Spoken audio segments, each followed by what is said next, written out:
মৰাণ মটকৰ ক্ষেত্ৰত তেওঁলোকৰ স্থিতি সহনশীল। তিনিটা ক্ষেত্ৰত তেওঁলোক সহনশীল। পুৰণা গোৱালপাৰা জিলাৰ কোচ ৰাজবংশী, মৰাণ মটক, এই তিনিটাৰ ক্ষেত্ৰত তেওঁলোকৰ ট্ৰাইবেল সংঘৰ স্থিতি আগৰ পৰাই সহনশীল আৰু এই বিষয়ে বিধানসভাত মই ইতিমধ্যে ষ্টেটমেণ্ট দিছোঁ।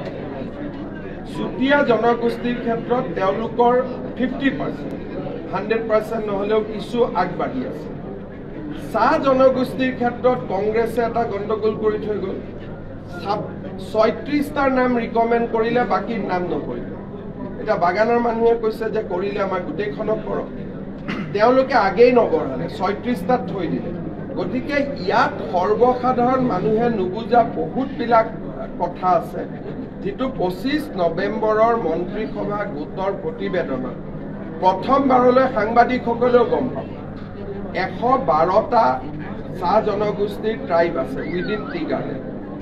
কংগ্ৰেছে ৰিকমেণ্ড কৰিলে 36টা, বাকী ৰিকমেণ্ডেই নকৰিলে। এতিয়া আমাৰ ACMSৰ কিছুমান নেতাই আন্দোলনো কৰি আছে, তেওঁলোকে তেতিয়া বিধানসভাত MLA আছিল, তেওঁলোকে ৰিকমেণ্ডেই নকৰিলে।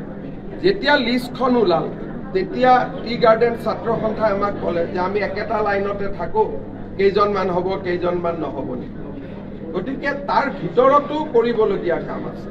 সেইকাৰণে গোটেই বস্তুটো 25 নৱেম্বৰত যেতিয়া আমি বিধানসভাত ৰিপৰ্ট দিম, যিটো ৰিপৰ্টে এই সমস্যাৰ সমাধান কৰিব পাৰে কাকো অসুবিধাত নোহোৱাকৈ, তেনেকুৱা এটা ৰিপৰ্ট আমি বহুত 3 বছৰ আলোচনা কৰি কৰি এটা পজিশ্যনলৈকে আনিছোঁ।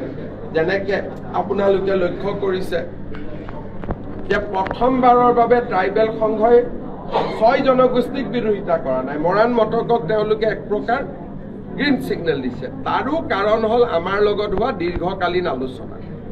গতিকে বহুত সময়ত আমাক অভিযোগ কৰা সকলৰ বিপৰীতে বিজেপিয়ে সমস্যাটো প্ৰথমবাৰৰ কাৰণে একেবাৰে ভিতৰলৈকে গ'ল।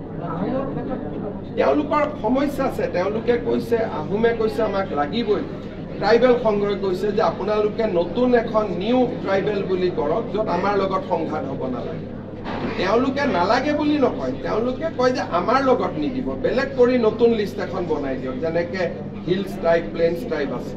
গতিকে এইটোৰ আমি সমাধান এটা আনিম। মিডিয়াত কথা পাতিলে জিন পৰ্টেলে যিটো ভাল দেখে এইটো কাটিব, এইটো কাটিব, সেইকাৰণে মই মিডিয়াত কথা ক'ব খুব আজিকালি দিগদাৰ পাওঁ।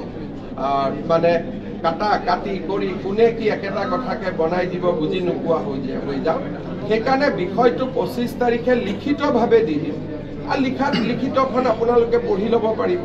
মই ক'লে এতিয়া ক'ব মুখ্যমন্ত্ৰী অমুকৰ নামটো নল'লে, তমুক নকৰিলে বুলি আকৌ আপোনালোকে ৰাতি টক শ্ব'ত ইয়াক বিতৰ্কিত কৰি দিব। চাওক, আপোনালোকে মৰমত কথাবোৰ শুনে, কিন্তু টক শ্ব'টো মৰমত নকৰে নহয়। তাৰপিছত এজনক মাতি লৈ আহিব, মুখ্যমন্ত্ৰী এনেকে ক'লে তেনেকে ক'লে। এই কথাটো ইলেকশ্যন অহাৰ লগে লগে আপোনালোকেও স্পীডটো বঢ়াই দিছেতো। সেইকাৰণে আমি কম কথা ক'লে ভাল, বেছি কথা ক'লে বেয়া।